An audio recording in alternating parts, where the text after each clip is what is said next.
what do centers need to do to avoid finding themselves in a payer audit? There are different types of audits.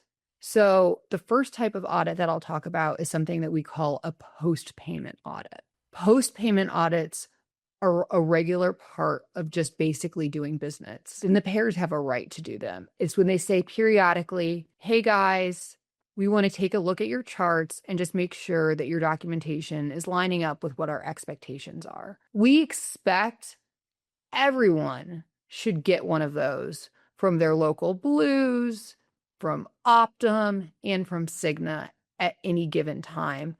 Everything we want to make sure is documented appropriately, because then when you get the post-payment review, which you will get at some point, and you send your records in, they're going to be scoring you based on those charts, and those charts are what will ultimately determine whether or not you get into an audit.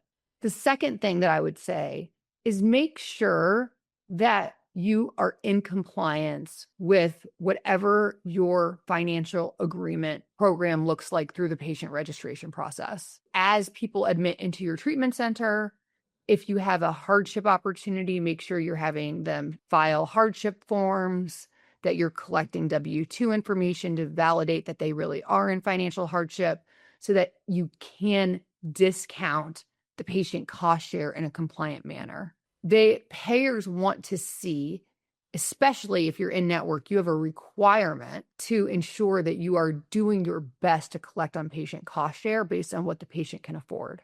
The third thing that I'm going to talk about is what really flags people for those post-payment audit requests. There are billing patterns and behaviors that will trigger one. And it's essentially when they identify irregularities in your billing processes.